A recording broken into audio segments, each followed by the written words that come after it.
Wave. I also don't want to discount or imply that I am like rolling my eyes or scoffing at people who are very intensely faithful or spiritual. No, because their money's green. Right. Still stream Pizza Movie. Yeah. Please. If you're a devout Catholic, still stream Pizza Movie. I'm not rolling my eyes at you. For sure.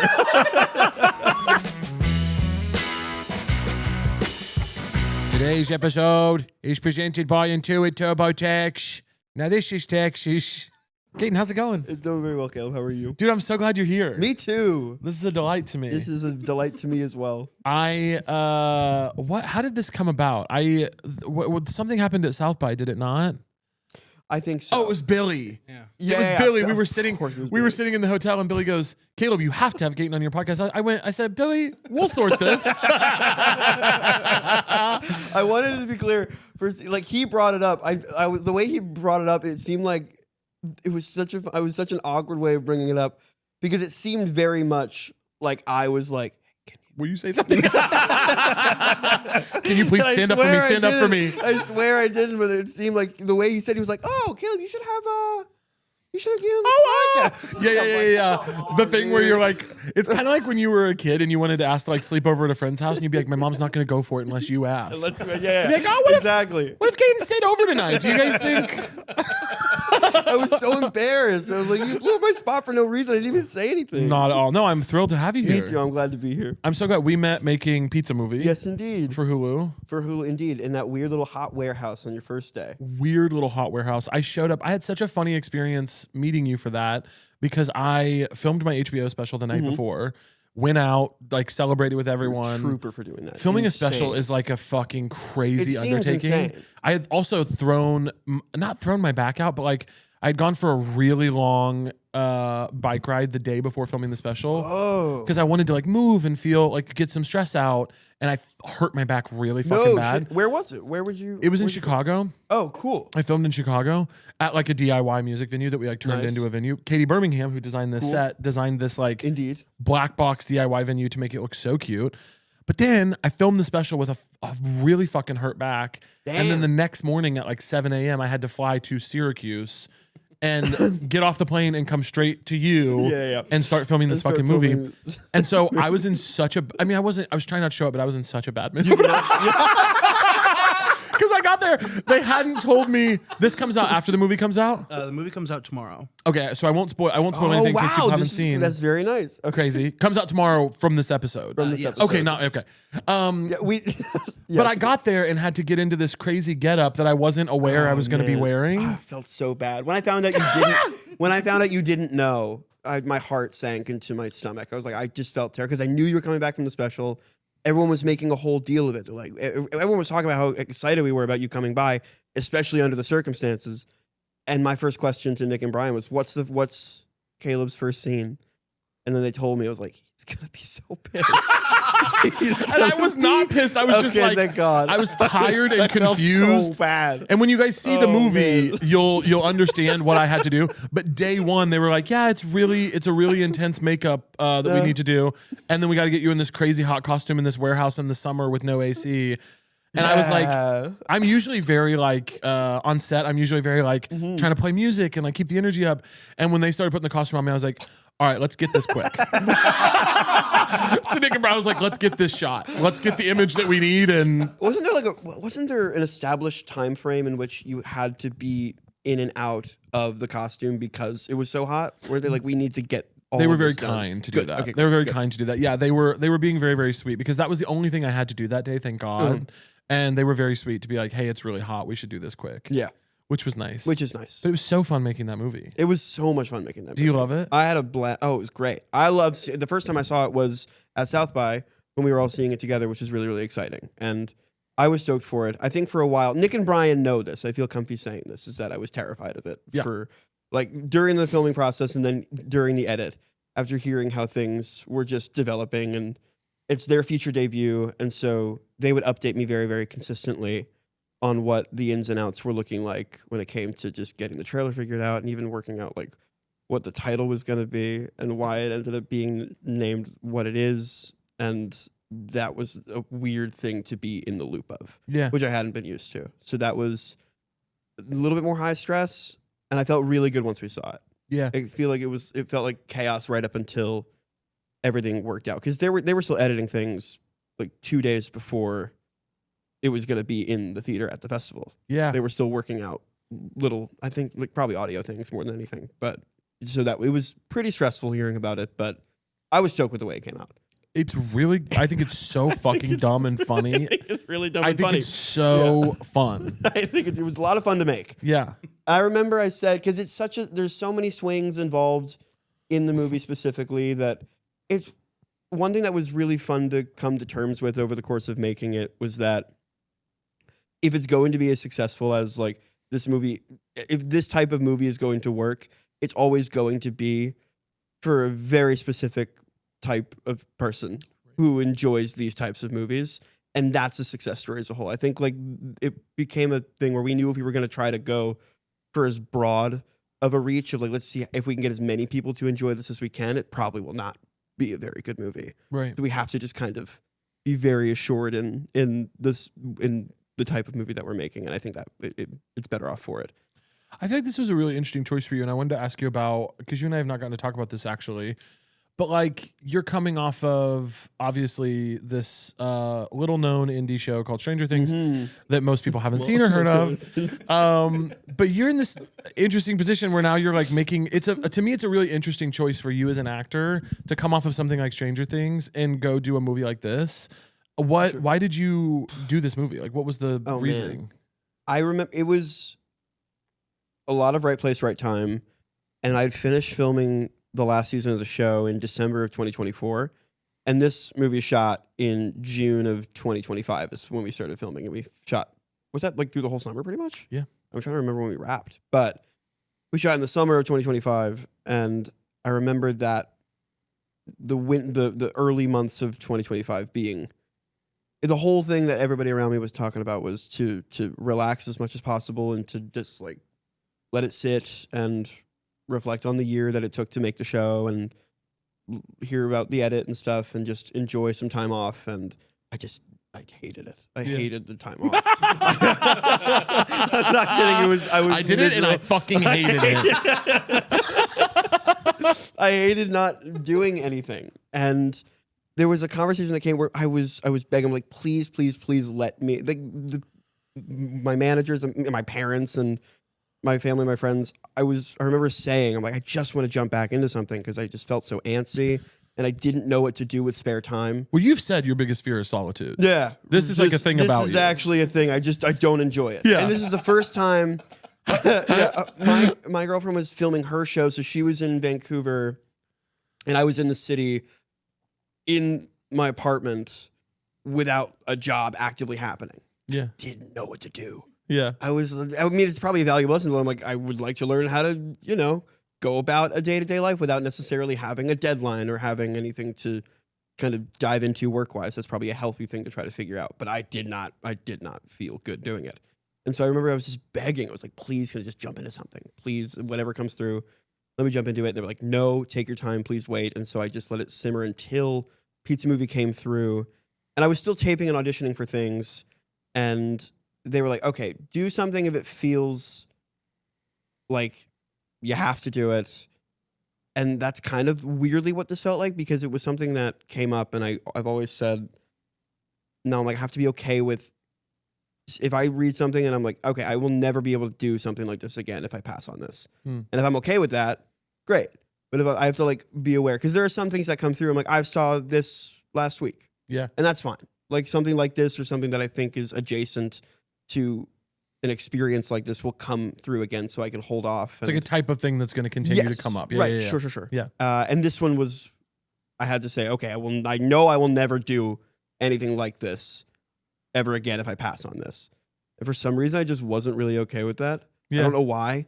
I just saw it and I was like, yeah, I was like, so let's do the tape. And then I met Nick and Brian over the phone after taping. You taped for it? Yeah. Oh, wow. Yeah. I taped for Montgomery. Yes, I do know this. You yeah. Okay, I taped for Montgomery.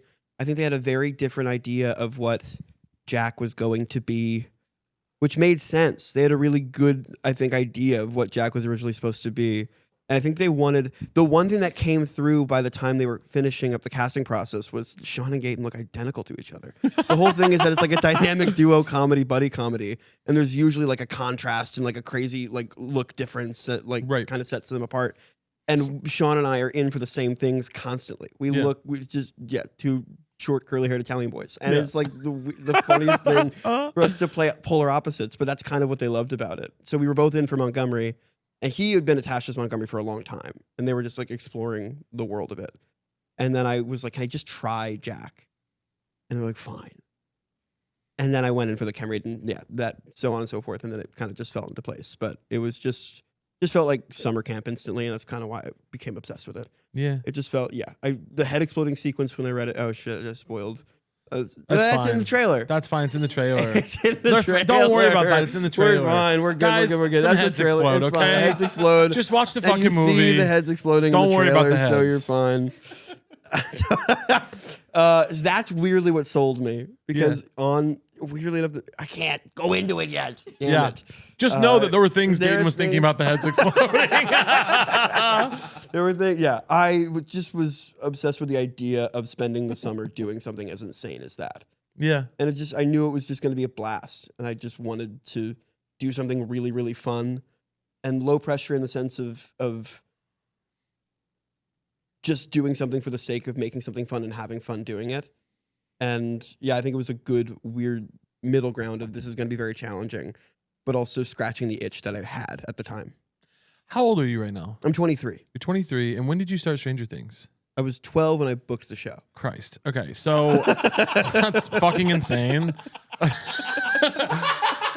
Okay. I can deal with that. Hold on, I can deal with that. I mean, that's such an interesting position to be in. Like Chance and I were talking before the episode actually that I feel like the only, and I could be wrong, maybe in the entire history of the show, someone will correct me in the comments, but I feel like the only other person we've had on the show that has experienced that kind of thing was Kieran and Shipka.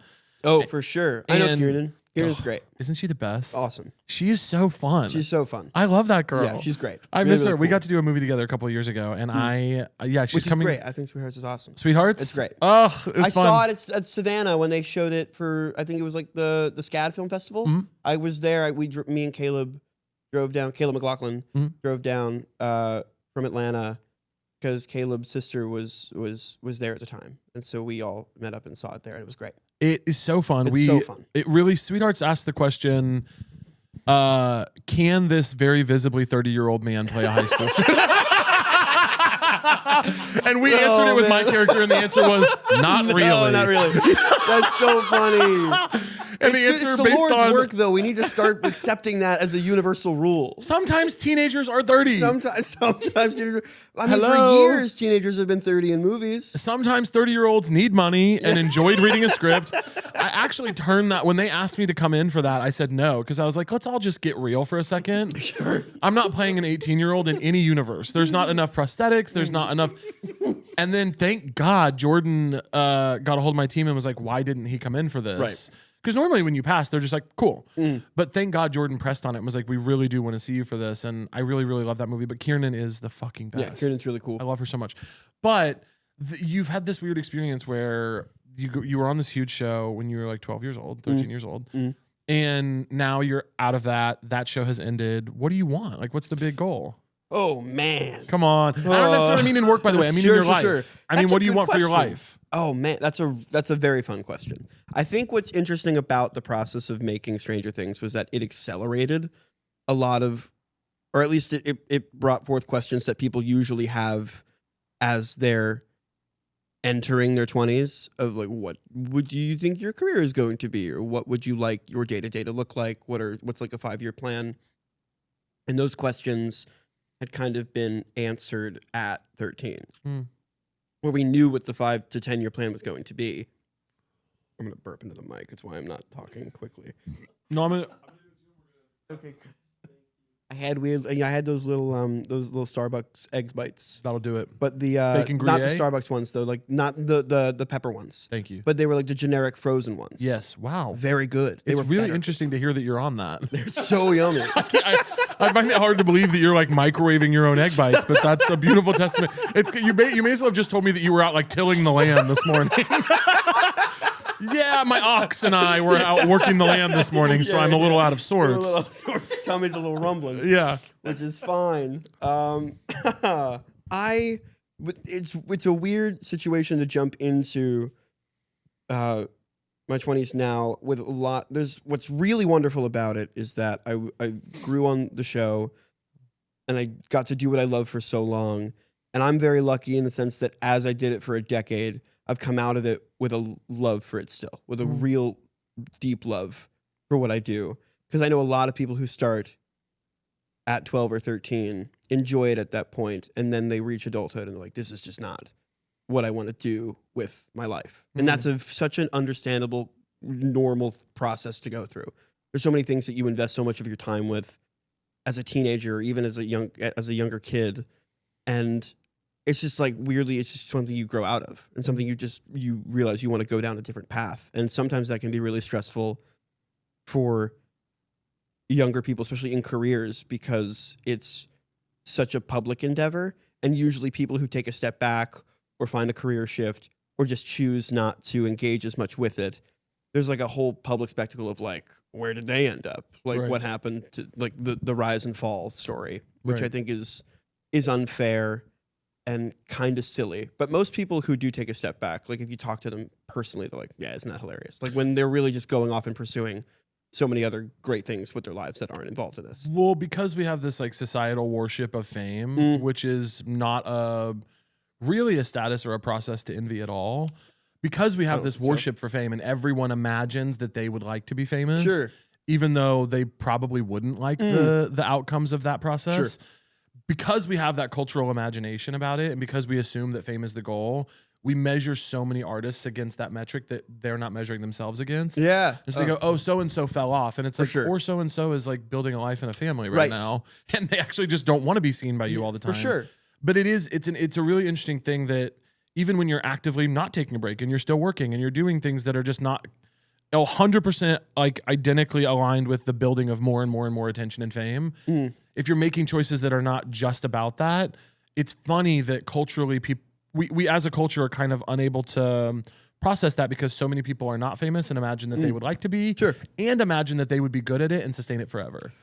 It's the people who do like who become famous through the career that they choose to do so. It's not a type of situation or even careers that are involved when people become famous through them.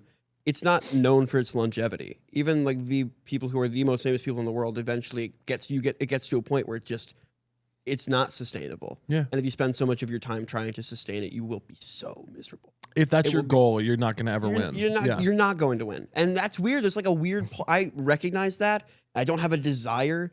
That's not at all why I enjoy this show and having been on it for as long as I have.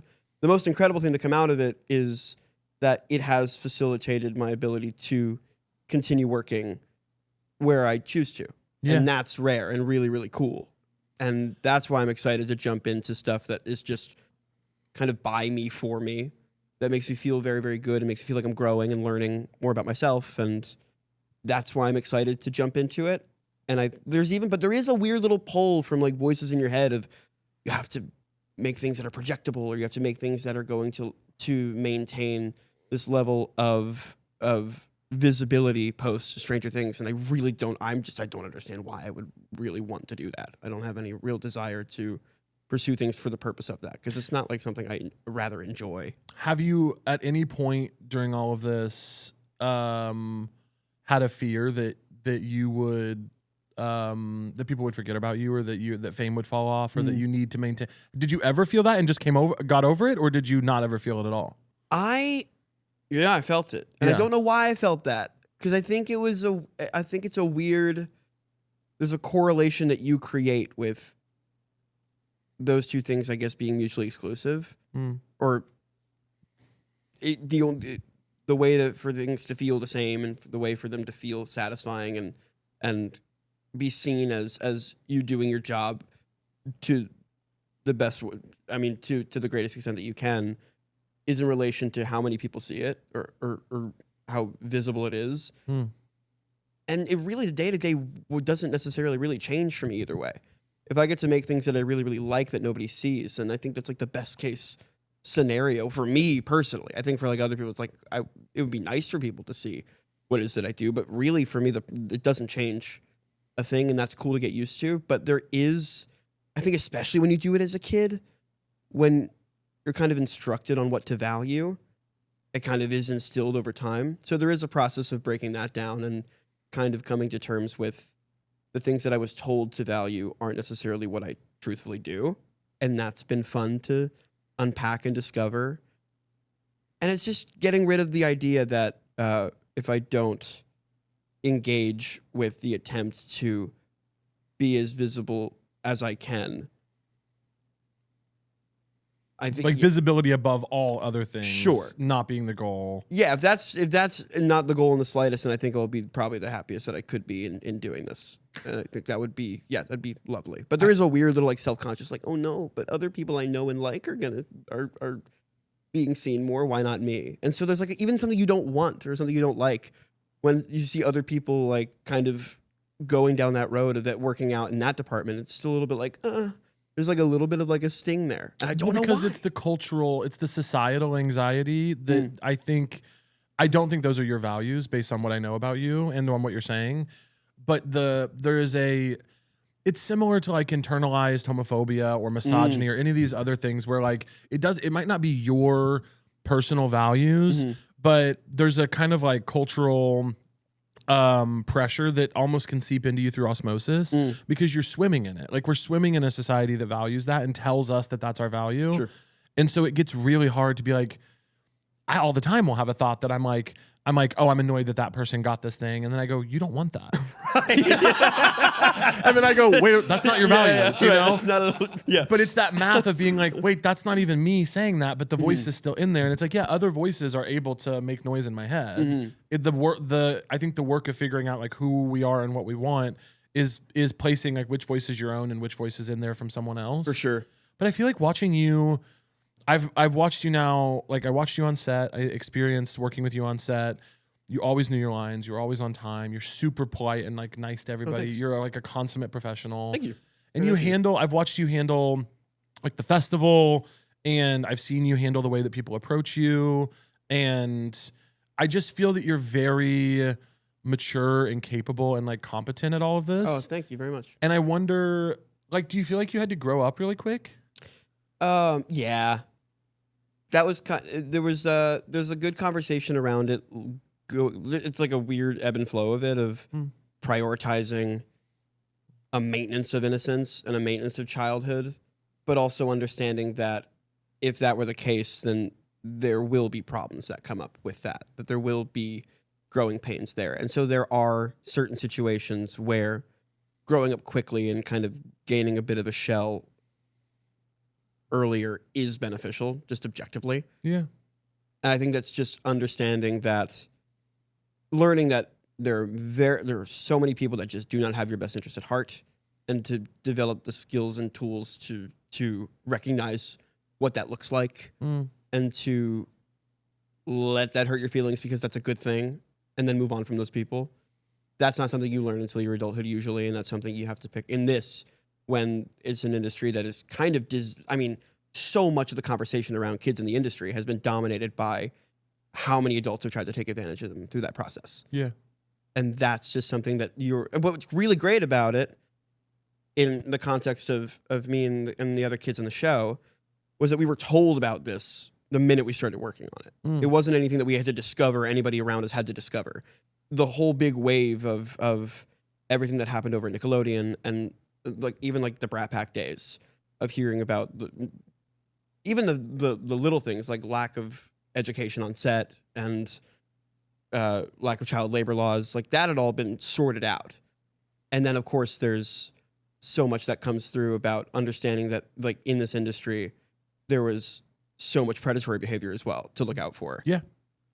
And because we were aware to look out for these things and to have our parents close to us at all times, and to understand that as cool as everybody is and as fun as it is to engage in a workplace and talk to adults, it feels like you're growing up faster. To keep everything kind of at arm's reach was inscribed very early. And of course, when you're 13, you ask why, and then they tell you why. You're like, oh, okay, yeah, I'll do that. Yeah. And so that's weird to learn very early, but very necessary to ensure our safety in that type of environment. Yeah. For sure. But 100%. like that, all the sets that I'd worked on, because everything was there was so much emphasis on ensuring safety, they always were, which is very nice.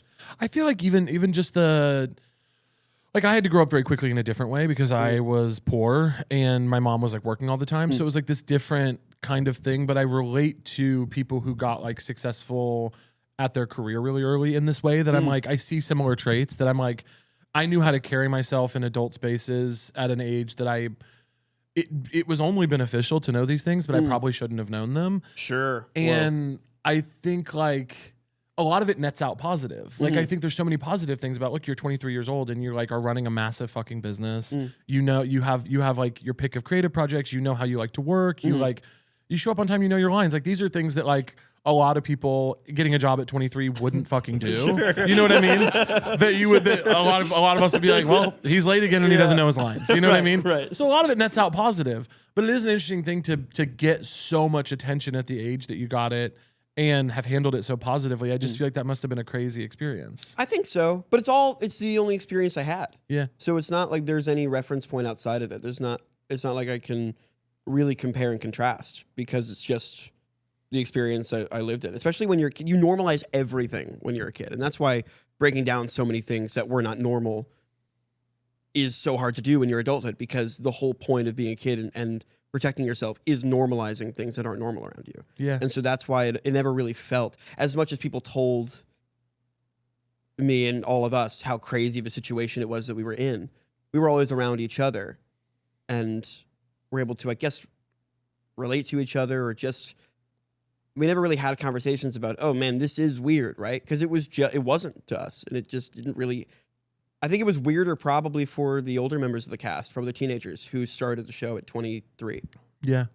I think Natalia was like 19. Joe Keery was like 23, I think, when he started the show. Probably around the same age. So they had that lived experience of becoming an adult and then a sudden shift, and that I think is probably way more of a boat rock than doing it at 13. Yeah. Weirdly enough. What do you think is that was really interesting what you said about normalizing things that aren't normal. I feel like that's a really good thing for all of us to think about in terms of just like a lot of things that are happening in general in the world right now. Yeah. Like what we get comfortable with, even though it shouldn't be comfortable. For sure. What do you think is the most abnormal thing that became normal for you during that time? Is there anything that like sticks in your mind when you say that, or are you just kind of like general as a... I think just intense, like people pleasing to adults in a weird way. I think there's this mentality, and I think it comes from a place of meaning well. People are way more aware of their boundaries now with me in my 20s than they were when I was 13, which seems odd. You think that anytime you were interacting with somebody who is a child, who is obviously like, the first thought is like, all right, where's your parent? Can I ask them if I can say hi and talk about your show? But there was a weird mentality of like, yeah, get over here, kid. Nah, you're fine. Yeah, you want to take this picture with me real quick? Right, yeah. Which is a little bit weird. And of course, I was like, yes, of course.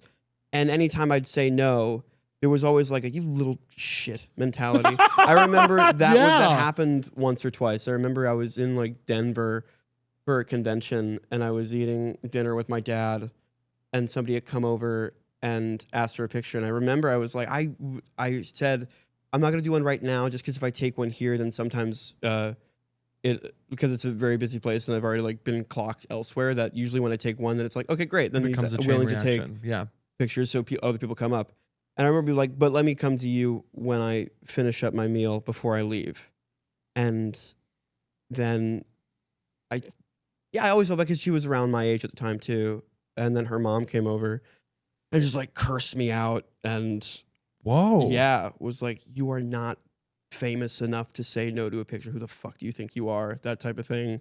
My dad did not take nicely to it. Yeah. I can't imagine that was received well. No, it wasn't received well at all. Yeah, I've never seen my dad closer to just like drop kicking a stranger in the head. And yeah, it was so embarrassing. And obviously, in retrospect, they are in the wrong. But ever since then, for years after that, I always said yes to pictures after that. Yeah. And even in situations where I probably could have been like, it's not the best time. If I even like now, I'll be running painfully late to something that I'm already late for, and someone will stop me. And I think it's very much a good time to be like, I really wish I could. I just have to keep on running because I'm already late for something. And even now I'm like, okay, yeah. And I always like to. I don't have an aversion to doing it at all, because it's the only job it's one of the only jobs in the world where people actively stop you in a day and say, I appreciate what you do for a living. That's really cool. It's made a difference in my day to day. And that's something that's incredible to hear. It's very, very rare. Yeah. Because everybody's job makes a difference to everybody, but it's rare that people hear that on a daily basis. And that's really, really special. So I want to acknowledge that and make that interaction special for somebody who may like the show. So I don't usually say no to pictures at all, but like in those weird little times where it may not be the best time to do it, I get so anxious at the idea. I'm like, I really hope that a mom doesn't curse me out again. Well, that's insane. It was so yeah, that was tough. April 15th, tax deadline is coming fast. That's my new take on it. Like confrontational. But don't worry. You can hand off your taxes to an Intuit TurboTax expert today. Doing taxes the old way comes with so many frustrating steps that can make the whole process feel so overwhelming. Things like waiting around for someone else to get around to doing things on their schedule. Yeah, that's what I deal with. That's what I deal with y'all all the time. Worrying about whether or not they mess something up. Chasing updates. And all this only gets worse the closer to that April 15th deadline we get. With Intuit TurboTax, you can hand off your taxes to a dedicated full-service expert. They understand your specific tax situation. And they can do your taxes for you entirely from start to finish, online or in person at one of their new tech-enabled store locations. Have your tax forms directly imported right into the app and hand everything off to your Intuit TurboTax expert. While they work on your taxes for you and work tirelessly to get you every dollar you deserve, you can go about your normal routine and do things you actually care about, like bike rides with friends, a stroll around a bookstore, or, and I'm always saying this, taking yourself on a movie date. My taxes are always getting in the way of taking myself on a movie date. So that's why we've just had it. Don't wait. Visit TurboTax.com and hand off your taxes to an Intuit TurboTax expert today. Folks, we've all used the same excuses when it comes to avoiding seeing a therapist. Things like, it's out of my budget. I don't know if my insurance even covers it. Or that classic, what if I can't find someone who's a good fit for me? Lucky for y'all, our friends at Rula are here to make all those worries disappear by making getting into therapy easier than ever. Be honest. How many times have you thought I should probably look into getting a therapist and then you just didn't do it? Plenty of people are in the exact same boat. Okay? And Rula is here to help. They make it incredibly easy to get quality care with therapists who take your insurance and who actually have openings, with 93% of patients reporting symptom improvements after signing up. And the sign up part? With Rula, this genuinely takes like 5 minutes. None of that. I'll come back to this when I feel like it stuff. Huh? And with Rula, you won't break the bank. Rula works with your insurance company, offering personalized cost estimates up front with no hidden fees. Their sessions cost an average of just $15 with insurance, and most appointments are available as early as the next day. So head to Rula.com, that's RULA.com, to find a therapist the easy way. This podcast is brought to you by Squarespace. Squarespace is the all-in-one website platform designed to help you stand out and succeed online. Whether you're just starting out or scaling your business, Squarespace gives you everything you need to claim your domain, showcase your offerings with a professional website, grow your brand, and get paid all in one place. We all could use a good website in this day and age, I tell you what. And Squarespace has so many awesome features to get yours up and running. Squarespace gives you everything you need to offer services and get paid all in one place. From consultations to events and experiences, showcase your offerings. Showcase your offerings. With a customizable website designed to attract clients and grow your business. Get paid on time with professional on-brand invoices and online payments, plus streamline your workflow with built-in appointment scheduling and email marketing tools. Wow. Get discovered fast with integrated Squarespace SEO tools. Every website is optimized to be indexed with meta descriptions, an auto-generated sitemap, and more, so you show up more often on search engines and bring in more of your ideal customers. Head to squarespace.com/SoTrue for a free trial. And when you're ready to launch, use offer code SoTrue to save 10% off your first purchase of a website or domain. Okay, we need to talk about this because it's kind of a big deal. Fabletics just dropped denim. Yes, real denim. Not athleisure inspired, actual structured, durable, premium feel denim. If you know Fabletics, you probably think of them for performance gear. So seeing them step into denim, it's a serious level up. They have millions of loyal members who trust their fit. So seeing them bring that same innovation into denim is exciting. And this is a brand new drop. New styles, new washes, and sizes will not sit around forever. The only downside to great denim is the price. But because this is their launch, new VIPs unlock major savings on their first purchase. So trying this new denim right now actually makes sense. Now here's the part that actually shocked me. I'm telling you guys, I saw this, I was shocked. When you sign up as a new VIP with Fabletics, you'll get deals on denim for just $29, which is honestly unheard of for this level of quality. These don't feel like $29 jeans, y'all. From what I understand, this is launch pricing. So you should grab it while it's still at that rate. The denim is built for comfort without compromising structure. They look sharp, they feel good, and they move with you. It's that balance of flattering and comfortable that just gives you the extra confidence when you throw them on. I've always thought, why can't jeans be more comfortable? They look so sharp, but are so restrictive. Fabletics is solving that problem with jeans that actually move with you and the waist fits right. No weird tightness or awkward bunching. Awkward bunching.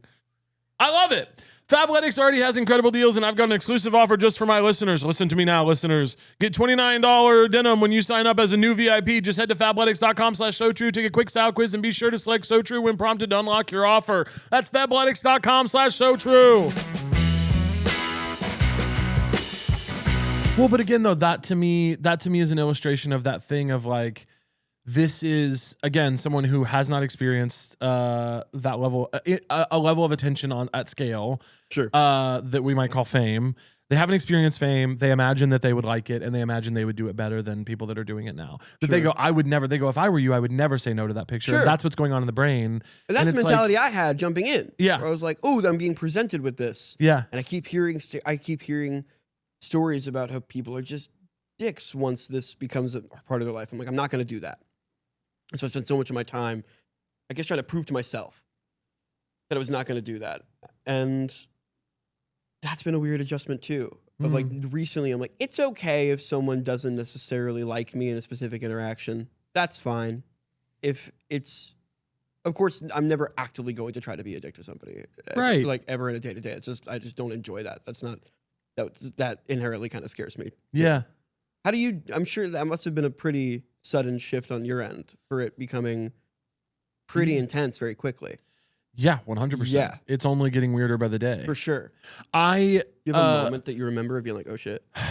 Yeah, there are like little ones over time because at first it was just like, it was kind of like an if you know type of thing. Whereas like if I'm in Brooklyn or LA or Chicago and I go to a place where there's gay people, one or two people are going to want a picture. Cool. And that was like, I was like, cool, no worries. That's like a sweet spot, right? Totally manageable. 100% like, it's a sweet spot. This is awesome. I was like, Like, this is every great. now and again. You can kind of turn it on and turn it off. Yeah. It's like if I'm in like rural fucking Kansas at a gas station, right. I'm safe. Right. I'm good to be normal. And then Right. if I really want some attention today, it's like, well, just get to Chicago and get to that gay coffee shop. You Yeah. know what I mean? You'll Like get when that you picture. went home, because you're Kansas City, yeah? Right. Was it kind of a haven of being able to, It still kind of is. I mean, Cool. people don't fully leave me alone in Kansas City, but it's so respectful. And I will say, like, I was just, Trixie Mattel and I were just in Kansas City at the same time. And I was like taking her around and trying to socialize her like a sick dog, you know? yes, of course. Teach her what it's like to be around what is it? people. You know, these drag queens don't know how to act in public. So I was like, take the makeup off. Let's shake some hands. yeah. Let's, I taught her please and thank you. That was new for her. Nice. How'd she do? Better. She doesn't bite anymore. That's good. Yeah, she doesn't bite anymore. Yeah. And leash training we're working on. But I was taking her out for walks and people were, it was just like, it was a very respectful, like, even when people did, it was very much an acknowledgement of like, I'm so sorry, I know I'm bothering you, I love your stuff. And then a quick like, And that's 99.9% Yeah. of interactions. it was too. really sweet. I will say, as things have upticked in intensity, I have started to set some boundaries, and I never thought I would have any. Right. But getting cornered in bathrooms is a new thing. Is tough. Bathrooms is weird as fuck. Bathrooms is weird as fuck. You ever get a shoulder tap at the urinal? Yes. Yes, I've gotten a shoulder tap at the urinal. Dick in hand. Could I get a photo? I love your work. And also, I'm gay, so like, be careful. You start tapping me at the urinal. I'm like, well, I don't know what day we're having. I'm ready to have that day, but we need to make sure. The airport. Yeah, truly. Chase down the street is another thing. Like, that's been happening more and more. Yeah. I don't like chase down the street. Please don't chase me. I don't like, because I'm not a fast runner, so it's not like you're gonna catch me. You're gonna catch me. That's what's scary. Hey, you'll get there. You know, it's like if they have the power in it. Yeah, fully. You know, in horror movies where the killer only really walks at a brisk speed and he can't seem to catch him, you will catch me like that. You didn't need to pick up your pace at all. You're gonna get me. Yeah, that stuff. So I've started to be a little like, or if I'm having like a private conversation, I've started to be a little better about being like, thank you, that's so sweet. I'm in the middle of a kind of private thing right now, but have a great night. Yeah. And the thing you said, I've really employed around being like, hey, not right now, but on my way out, I'll come find you. That's been really helpful to be like, I'm not going to disrupt my whole flow of being in this room right now and like open up a gate, but on my way out, I'll come over and do it. But what, you know, it's just it is an interesting thing, because the thing you said about people, it being the only job where people tell you they like your work, it means the world to me. It's awesome that anyone cares about what I do. Yeah. And then also I have to, I just feel like if you engage with it too much, not you, Roy, you, Caleb. I feel like if Caleb, engage with it too much and think about the number of people who watch and listen to me too much, I will become an insane person. And I am trying so hard to maintain normalcy and a connection to the real world that I'm just like, I almost view it as like, help me out. Like help me maintain some normalcy.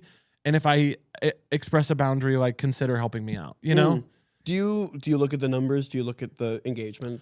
No, but it's known, you know what I mean? Like I know about how many people this show reaches a month. I know about how many people have seen the HBO special. I know, like, you know, I know when I go on someone else's show and if it happens to be one of their most watched episodes or something, I understand even too, like when people come up to me, my approaches are interesting because a lot of them have a different thing they're coming up for. Sure. That they're like, I loved you on so-and-so show, or I loved your HBO special. So I can actually tell by what they're saying to me where they're coming to me from. That's pretty special. Do you know what I mean? Is that not really cool? It's cool, but it's weird. Because they're getting different. Like it's funny, a person who comes up to me because they loved me on Z-Way is very different from a person who comes up to me because they loved me on Royal Court. Sure. You know, and so it's almost like I start to think about the interaction I'm about to have. Yeah. You know? That's interesting. Yeah. Does that make you change the way that you approach the rest of that conversation? Yeah, because I know what they want. You know what I mean? Cool. Like if they love me from Z-Way, they want me to be kind of mean to them. They want me to be a little. They want me to be like, nice shirt, you know, or something like that. Like that's what they think I am. Yeah, right. You know, and if they know me from, it's cool. Yeah, it's cool. Well, what's so true to you? Oh man, do you have a so true for this episode? Dude, I have to tell you, do not feel any way about it. There is something about this show. Nobody comes with one. Do you know what it is? I have one that's fun. I think that Zemeckis' Christmas Carol is objectively a perfect movie. Whoa. Whoa. Gaten, you're going to get canceled. Okay, tell me about Zemeckis' Christmas Carol. This is the one with Jim Carrey. Yes. With the really awkward looking mocap. Before, I think it was like the Polar Express style motion capture in context of A Christmas Carol, and most people are like, it's just disturbing and it looks weird and it's off-putting, and it's just, I tried to like introduce my kids to this story and they just left terrified. like the Ghost of Christmas Present like disintegrates into like a laughing skeleton. Yeah. But dude, that story is terrifying. Yeah. That story is about how insanely, guttingly terrifying it is for this dude, and that's why he changes his life. Yeah, ghosts visit you to tell you that you're living your life wrong. And that you're gonna go to hell. It's not an upbeat tale. That's what it is. It's like if you don't stop doing this, you're going to hell. Yeah. And I guarantee that you are. My kids couldn't get on board with it. I feel like we were like weirdly watered down with the Mickey Christmas Carol. Yeah. And like Goofy coming in with the chains, and you know what I'm talking about? Yeah, 100%. Like, that's funny. It's like cute and cool, and it looks fun. And like the Muppets one is great. It's a classic story. but at its core, it is an absolute night. It's It's literally a harrowing nightmare. It's an absolute nightmare. Yeah. And that movie looks like it. And Yeah. I'm obsessed with it. And Jim Carrey plays Scrooge and all three ghosts. Yeah, well, he's incredible. Yeah. Does he play Ghost of Christmas Yet to Come? There's no lines. I don't know if it's his body doing the pointing. You know what I'm talking about? I don't know. You know what I'm talking about? Yeah. It's crazy. There's some things that don't really work. There's like a crazy sequence in the Ghost of Christmas Yet to Come where he gets shrunken down and he like surfs on an icicle. Yeah. It's bizarre and weird, but it is actually the only time that I think that like that book scares me and that movie scares me. And so I relate that to me like they did this the right way. Yeah. This should And the cast scare is you. crazy. The cast is awesome. Who's all in it? I don't think I know. Carrie Elwes is in it. Oh, fuck. And yeah. I love him. Robin Wright's in it as well. Love her. Of course she's in it. Yeah. Yeah. And I think it's awesome. Yeah. Gary Oldman's in it. Gary Oldman? Gary Oldman plays Jacob Marley. Why the fuck didn't I know Gary It's Oldman awesome. is in this? This movie rocks. And the thing is that I thought that I would talk to film buffs about this and be like, all right, let's get together. This movie rocks, right? Like You're this convening clandestine meetings of film buffs, being like, just so we're all on the Just so we're all same on page. This movie rocks, and everybody says I'm insane. Yeah. I don't think I'm insane. I think it's I don't think I'm insane. Let's put that on the record. I think in this context, I think people don't give it a shot because it's like maybe the animation doesn't hold up, but how many amazing movies don't hold up visually? Yeah. That we don't discount those movies for. Yeah. Like Empire Strikes Back doesn't look up to par. It's still a perfect movie. Yeah. Well, you love Star Wars. I love Star Wars. You're for not sure. kidding around about Star I Wars. don't fuck around about Star Wars in the slightest. Yeah. No. What is your favorite of the Star Wars movies? I know that Empire Strikes Back is the best movie, Yeah. but my favorite one to watch growing up was Return of the Jedi. Yeah. It's just like the most like fun space adventure vibe. Yeah. But I remember, did you see David Cornsweet talk about this on Royal Court? No. He talked about his order in which he likes to watch Star Wars, and I agreed with him wholeheartedly. Yeah. And I remember I was like, I've never heard anybody else mention that this is the way to do it, where you go 4, 5, 1, 2, 3, 6. 4, 5, 1, 2, 3, 6. Or some people say you can skip Phantom Menace. In that order. And which one's that? That's the first one. Well, the first one chronologically. That's Darth Maul, Qui-Gon Jinn. 4, 5, 2, 3, 6. Then would be the sequence. Yeah, 4, Okay. 5, 2, 3, 6. This is Okay. for people who've never seen Star Wars before because you still get the twist in Empire Strikes Back, the Yeah. classic. Yeah. I can say it's his dad, right? Totally. No, I think you're totally safe. The window has expired on spoiling I that. think it's fun. It's been 50 years. Yeah, I think it's fun. Dude, speaking of, one time, I think during COVID, I got on a big kick. I watched every single minute, no phone, very focused, of The Crown on Netflix. Oh, it's great. Okay.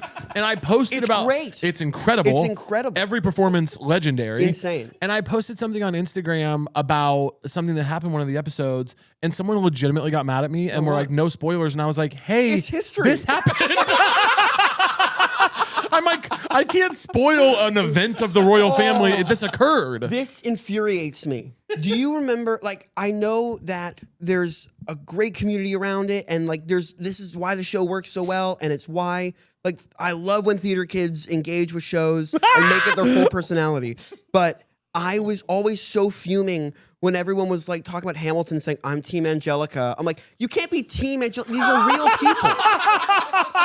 What do you mean you're Team Angelica? This is a historical event. Yeah. What do you mean? You can't ship this. There can't be, there's no shipping. There's no shipping This occurred. Angelica. That's so fucking He funny. married Eliza. Yeah.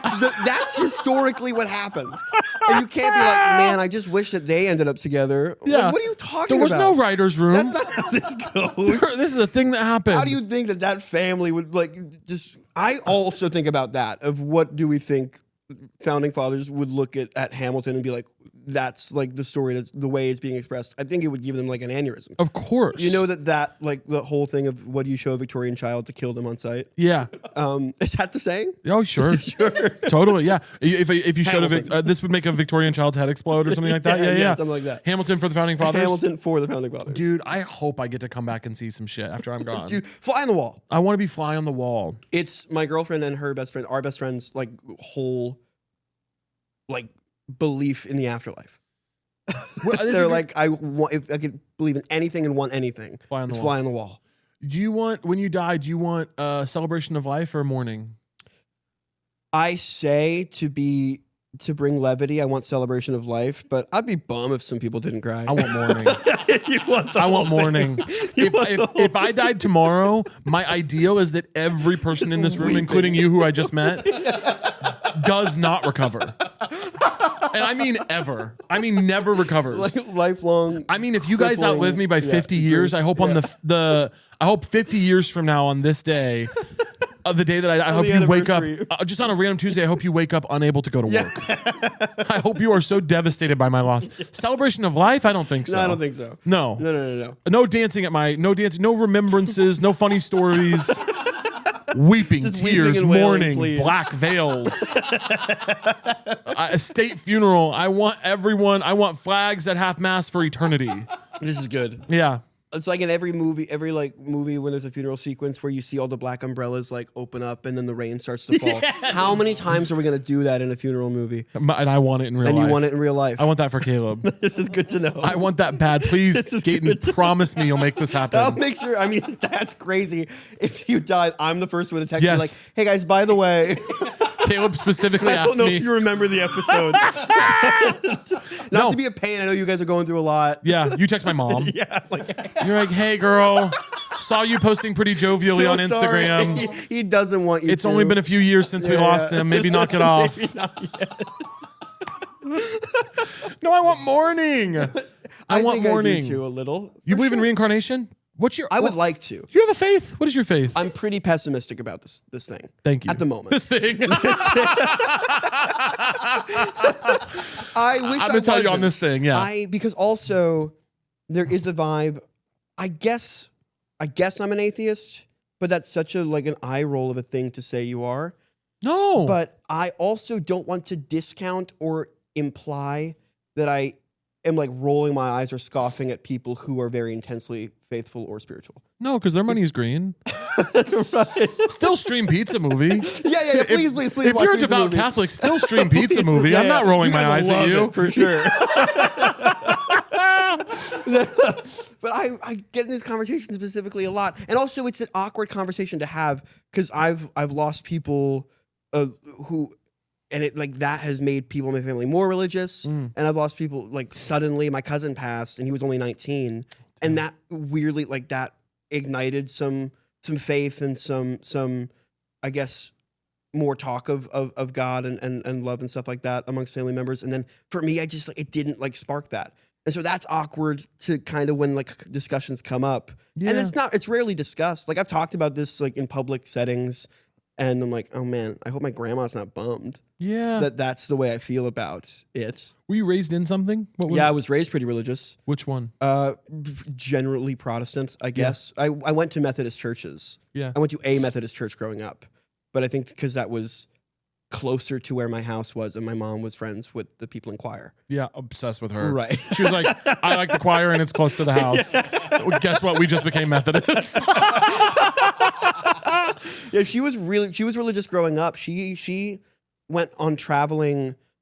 She traveled to Europe once on not a missionary situation. She wasn't like preaching, but she was with a musical group that would have like Christian-based music to crowds of people in like Latvia. I don't.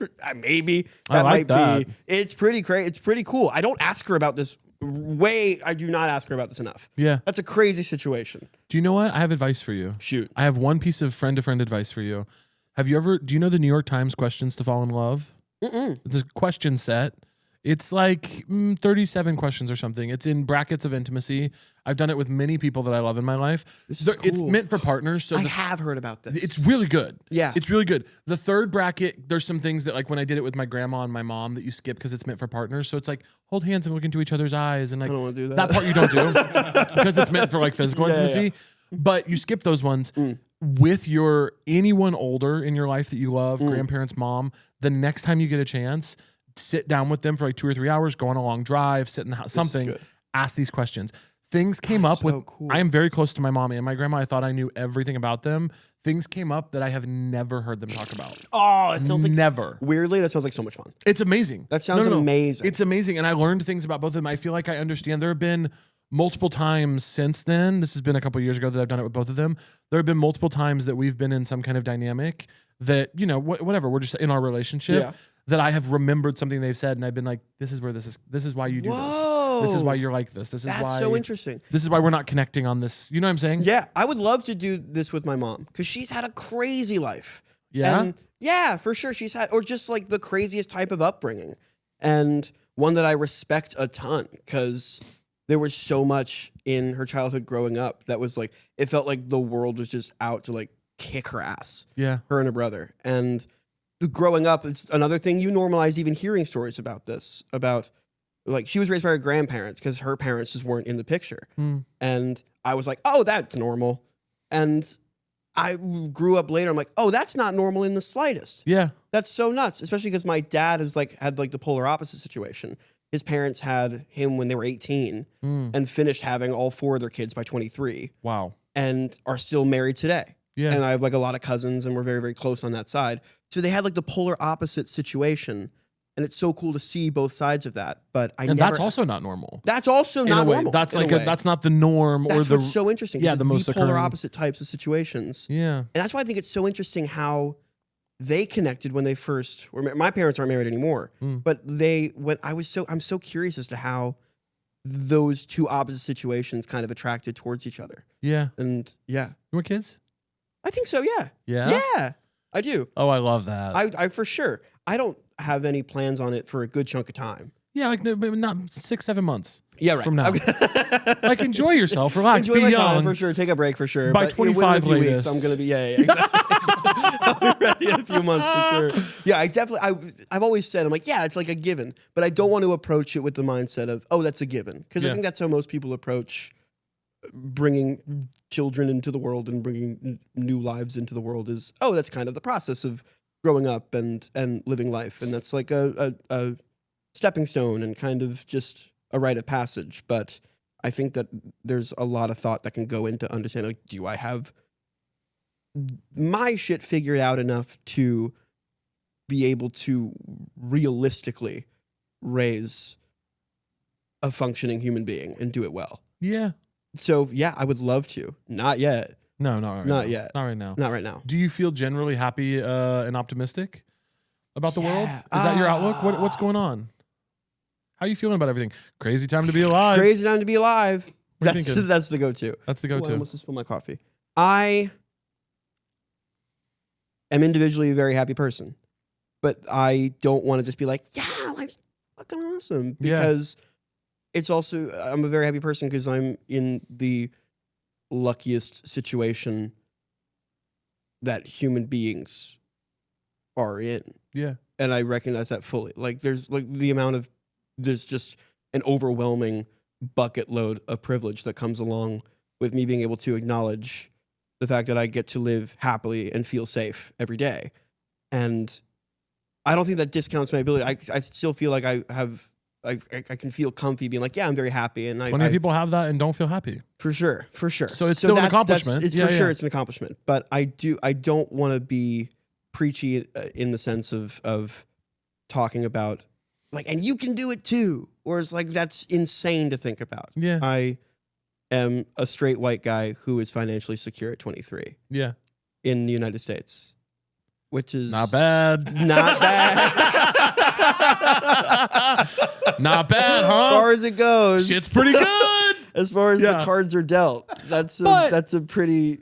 A lot of people... like I recognize fully that it's like, I can't just be like, what are people talking about? Yeah. This place rocks. You're like, everyone, cheer up. No, I'm fully aware that it would be insane of me for my life's message to be like, why don't we just smile more? Yeah. Because that's insane. That would be insane of me. But like I said, there are plenty of people that have there are people that have the circumstances that you have, or at least some of them, and do not find themselves to be happy. And I know that's not like that's not the key to there's like the situation being on paper as good as it can get. That's not necessarily the key to being necessarily a very happy person, because that does not guarantee that in the slightest. I feel the same way you do. I talk about being happy all the time and trying to have fun and enjoy life. And I increasingly, it's funny because it's taken a turn for me just in the last 3 years. When I was first talking about that stuff on stage, it genuinely did feel kind of like revolutionary because I was poor and no one cared about my work. So I was like, the fact that I'm happy is crazy. And then as that has changed, I'm like, this is starting to hit a little different, I guess. Yeah. But it is, I think you have to be a some level of optimistic to intentionally want children, to intentionally, even to say like, yeah, I think I'll have kids. Right. And I'm always interested in that because I have so many friends that are so smart and doing well and they make a good living and they're safe and comfortable. They have a house that has running water and electricity, and these are privileges. And they are like, fuck no. I want nothing to do with that. Wow. So I'm always interested in people who do because I'm like, well, that's interesting. There's some level of optimism involved in that, I feel. I would like there to be a legitimate reason.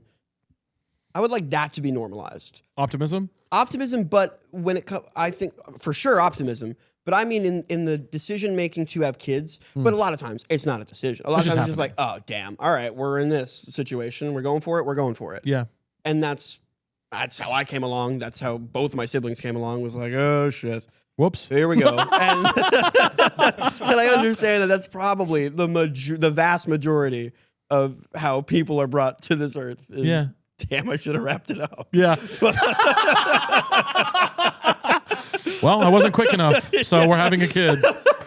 Yeah. Which is crazy. So I understand that that's just like a different situation. But in the concept of family planning, of understanding like when it is you're deciding to have kids, I would like to normalize there being a legitimate reason as to why I feel that I would service bringing a person here, and raising them, like an intention, a thought about it at all, thought about it at all, for sure.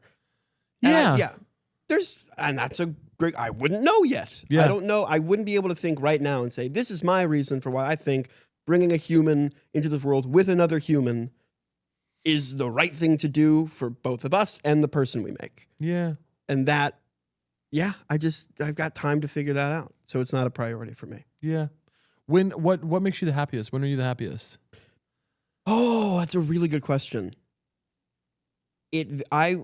What I've started to understand and really love is that I can feel at a weirdly peak level of happiness that I think that I have the ability to feel under very different circumstances. And I think that's been a fun adjustment. It's because I believe I will only be happy if I'm engaging in my life's passion, where I want to do it, when I want to do it. And other than that, I'm not doing it right. And there are times where I'm not actively working and I just have been weirdly really in sync with the people in my life outside of work. And that's why I feel super happy. And then there are times where I'm not really feeling engaged with my family or with my friends or my girlfriend. And there's like kind of things that just feel like out of sync for a while. But I'm working on something that I really, really love, and I'm still very, very happy. So I think it comes in waves, and I figure that out as it comes along. I've noticed that I feel happiest when, this is a very selfish way of looking at it, because it's just like when all the circumstances are aligned for like the things that I love. I love being able to work in the city where I live, when my friends and family are also working and living in that same area as me. Because there are times that's very rare. So anytime I notice that, I'm like, oh man, these are all the things I love about what I get to do with my short bit of time here. And that's a great moment. And that always feels very good. It's the best when you can leave work and be like, oh, I can see someone for dinner. I can see someone for dinner. dinner. Go to my I can sleep in my bed tonight. tonight. Sleep in my bed. Oh, it's lovely. Yeah, it's the best. So lovely. And that's the one thing that's hard. Like with this job, it's like most of the time when you're working, it's not at home. Yeah. It's just a job that you travel for. To me, the worst situation is working in New York on overnights. Because then it's like I'm working I've yet to do 3 p.m. to 7 a.m. Yeah. I am sleeping all day, which is so unnatural. It's so weird. And then I'm going straight back to work. But I'm in the city where so many of my friends and loved ones are doing things. Yeah. I'm like, I almost wish I was in fucking Vancouver or like, so it was like there was a disconnect almost? Croatia or something. So I'm like, then I could just be like, oh, the reason I'm not seeing anyone is because I'm away, instead of like, oh, if I slept 2 hours less, I could squeeze in a lunch with someone, but then I'll be tired at work. Yeah. Like the math even being possible. That it's rare for that to line up. working normal days in New York is great, especially on like a soundstage or something where you get out quicker. It's basically as close. Anytime you're working inside, it's basically as close to a 9 to 5 as this job can get. Yeah, and it's awesome. It's awesome. That was Devil Wears Prada. Devil Wears Prada was on a. How long did you shoot on that? Like 17 days. Nice. Mine was quick, and it was like. It was gorgeous. It was on this beautiful soundstage. Amazing. Where did everything you shoot? ran like a machine in Queens. Nice. Yeah. Oh, dude. Yeah. That's awesome. It was awesome. And then there were all the other sound stages. Everyone would file out into this like one shared street where everyone was like eating and reading books and in costume and getting their hair done while they walk. And it was just like, so fun. We're making movies, baby. This is what it's all about. We're making films. This is lovely. I'm just watching. I would between takes, I would just go sit outside because it was really nice. It was like fall weather. I would go sit outside like in my costume and wait to be in the next take because there'd be a setup. I was in the background of a lot of Meryl's scenes. Which is an honor. That's awesome. But sometimes I'd be framed out or whatever, so I'd have like 3 hours to kill. For sure. And I'd just sit outside and read my book and talk to whoever was going by. And what was really fun was it was the first time I've been around long enough now and made enough things that just barely that I ran into people I knew from past projects. Whoa. Like I'd run into like Isn't that fun? a PA from 3 movies ago. And it was so fun. It's so fun. I was like, it's so small world. I know it really people. does make you understand how few, I think, people, and relative to like how big the industry seems. Especially on the crew side. On the crew side, the amount of people that just like cycle through. You just keep running into these, and it's someone awesome. It's like, oh my God, that key grip that I loved from that movie is now here working on this thing, and we get to hang out all over again. It rocks. It's the best thing ever. It's so fun. Yeah. It feels like, I don't know, it feels like starting school. I never went to summer camp. I don't know why I keep on bringing up summer camp and the things. You're loving summer camp about. Right now. I keep summer on camp's saying on the brain. Summer camp's on the brain. But it would be like almost like you find out that a friend you made at camp is going to your same school the next year. Yeah. It's like, oh, and then it's like you get to pick up where you left off. And you thought, because you did so many goodbyes, and it's like, I really like getting to know you. This is awesome. You exchange numbers. You're like, we'll hang. And then a few weeks pass, and then you inevitably work on other things. And like the bummer of it is that you realize it's just like, you rarely get around to doing so. And so it's really fun when you jump back onto a set and you get to just immediately fall right back into it. Just interesting to hear you say that you exchange numbers with people. I asked for your number at the end of Pete's movie and you said no. That's bullshit. I've had your number for months. I've had your number for like a year. That sucks. I said, Gaten, it was so much fun working with you. We wrapped. I'd love to stay in touch. And you said, sorry, man. You said, call my publicist. We'll flag it with the team. And then maybe I flagged it with the team. I tried to walk up to you. And your security guard went, excuse me? No, I'm just kidding. I'm kidding, guys. I'm playing. Oh, that's funny. I'm playing, guys. Oh, that'd be good. Gaten, I have a game for you. Please. We play it every episode on this show. I can't wait. Okay, it's a true-false segment. Amazing. Basically, what's going to happen here is I'm going to read you 15 statements. You're going to tell me as quickly as you can after each one if what I just said was true or false. Okay. And Gaten, if you get 10 or more correct, don't get too excited. We're going to give you $50 US. Oh, I know. This is good. Stranger Things is over, brother. It's time to get back to work. It's time to clock in. All right. Okay. Dr. Seuss wrote Charlotte's Web. False. False. It was E.B. White. The airplane was invented in 1903. False. True. Alaska has the most lakes of any U.S. state. False. True. Elton John's middle name is Hercules. False. True. Goldfish don't sleep. True. False. Fuck. Pinelands Regional High School's yearbook is called a cattail. False. It's true. No, it's not. It's the cat eye. Oh, Chance. Wait, that's their website. Sorry. Oh, you wouldn't be the first to challenge Chance. Passports for U.S. adults are valid for 12 years. False. It's 10. False. It's 10. Wendy's is older than Taco Bell. True. False. The mascot for Kraft Mac and Cheese is the Cheezosaurus Rex. That's not true. That's true. No, it's not. I eat Kraft Mac and Cheese once a week. It's Cheezosaurus I've never Rex. seen Cheezosaurus Rex. It's Cheezosaurus Rex. Wait, show me Cheezosaurus Rex. We'll pull it up. The Property Brothers are not twins. The Property Brothers are twins. They are twins. They're identical twins, so it's false. The New Jersey state drink is cranberry juice. That would make sense, so I'm going to say true. It's true. Yay! The Drowsy Chaperone won 5 Tony Awards. That's that's true. Yes? Did it not win any? True. It's true. True, yeah, okay. Don't look at me like that. That sucks. A group of cheetahs is called a pride. One more time. A group of cheetahs is called a pride. They're cats, so true. False. It's called a coalition. It's horrifying. That's so annoying. The original Motorola Razr did not have a camera. True. It's false. Anakin Skywalker's mother's name is Shmi. Shmi Skywalker, that's true. That is true. How'd he do? 6. Show me Cheezosaurus I've got Rex. it pulled up. Pull up right? Cheezosaurus Rex now. There's no way. Put Cheezosaurus Rex right here in the I am episode. a I'm Kraft begging. mac and cheese It's kind of- connoisseur. It's kind of shocking you haven't seen. Why is Cheese- it- When is Cheezosaurus the last Rex. time they've used Cheezosaurus Rex? I'm assuming.